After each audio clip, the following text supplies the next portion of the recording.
Hey everyone, and welcome back for another deep dive. Today, we are going to be stepping into the world of agriculture. Or Agritech. Agritech, yeah, as they call it now. It's a pretty fascinating field, and it's rapidly changing the way that we're growing food these days. Yeah, it's definitely not your, granddad's farm anymore. Right. We're talking like AI analyzing satellite pictures, robots weeding, beehives. Even beehives used to measure biodiversity. It's pretty wild stuff. Yeah, and there are some major themes emerging as we were going through the research here.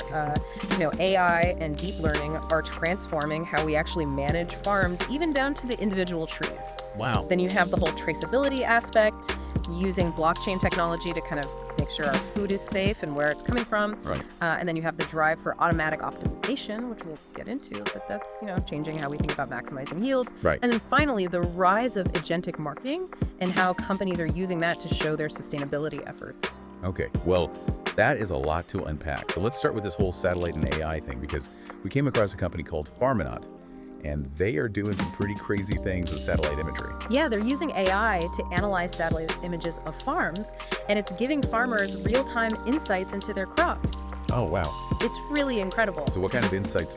I mean, are we talking like, when to water, or are we talking more than that? It's a lot more than that. They can detect nutrient deficiencies, disease outbreaks, even stress from pests. Oh, wow. Things that a farmer might not even notice until it was too late. So it's like having a 24/7, eye in the sky. Yeah, It's exactly. like a crop doctor. A crop doctor in space. Exactly. Keeping an eye on everything. And what's really fascinating is that Farmonaut isn't just for these big industrial farms. Okay. They're making this technology accessible to smallholder farmers all over the world. So even like, a small family farm in, the middle of America can use this technology. Exactly. It's a game changer, especially in regions where resources are limited. This information can be invaluable. That's really, really cool. And I Yeah. think, one thing we saw in the research is that it goes beyond just, telling you when to water or if your crops are sick. Right. They're also using this technology for like disaster response. Yeah. So, if we think about implications for disaster response, Farmonaut used their technology to analyze the impact of Cyclone Fani back in 2019. Oh, wow. It helped to assess damage and guide relief efforts. So it's not just about, maximizing food production. It's about like Yeah, it's about saving lives. saving lives and livelihoods. That's amazing. Yeah. Okay, so we've got the satellite imagery piece of it. Yeah. What about this digital twin thing? Because Yeah. that sounds pretty sci-fi to me. Yeah, so we are starting to see the emergence of these digital twins for farms. And that's essentially like creating a digital copy of your farm. Is that what we're talking about? Yeah, essentially a virtual replica of a farm using data from satellite sensors and even drones. Oh, wow. Yeah. So you can like play SimCity with your farm? Kind of, you can test different scenarios, like what would happen if you planted a different crop or changed your irrigation schedule. Wow. It's a really powerful tool for optimizing farm management and making more informed decisions. Yeah, it's like a risk-free way to experiment. It is. Yeah, that's super cool. Yeah. Okay, so we've talked about, what's going on above ground. Right. What about below ground? Because I know healthy soil is like super important. Yeah, absolutely. Healthy soil is really the foundation of sustainable agriculture. Yeah. And that's where companies like Soilio come in. Okay. They are using satellite data to analyze soil properties like nutrient content, organic matter, and even water retention. Oh, wow. So they can tell you like how healthy your soil is from space? It's like a soil health checkup from space. That's amazing. Yeah, and this information is crucial for farmers to make informed decisions about things like fertilization and crop rotation. Right, because I imagine, if you know your soil is lacking in certain nutrients, Right. you can add them Exactly. to make it more productive. Yeah. Right, and make sure that, you're rotating your crops appropriately to maintain that soil health. Okay, so that makes sense. Yeah. Now, speaking of making informed decisions, there's this whole movement towards organic farming and sustainable practices. And it seems like consumers are getting more and more, interested in where their food comes from. Yeah, and how it's produced. Exactly. You're right, traceability is becoming a huge factor. Right. And that's where we see the potential of blockchain technology. Okay. It's like a digital ledger that can track every step of a product's journey from the farm to the store. So does that mean like, if I buy a steak at the grocery store, I can see like what farm it came from? Well, not quite to that level of detail yet, but we're getting there. Okay. Blockchain is already being used to track things like organic certifications and fair trade products. Right. And that's ensuring that the claims being made are actually true. Okay, so there's no more like, fake organic stuff. Right. It's all verified. That's cool. So it's like giving consumers this like window into the supply chain. It is. It's building trust and transparency. Right. And it's not just about appealing to consumers either. Traceability is becoming increasingly important for meeting food safety regulations. Yeah. We see companies like Certio using blockchain to support organic certifications, which, helps ensure that they meet those standards. Exactly. So like if there's a food recall, you can pinpoint exactly which products are affected. Yeah, exactly. Where they went. Right. It makes the recall process much faster and more efficient. Oh, that's super cool. Yeah, So it's kind of like a safety net for the whole food system. it is. Okay, so we've got satellites, robots. I mean, we haven't really talked about robots too much yet, but we've got satellites, Yeah. we've got blockchain. What else is out there in terms of like, agritech?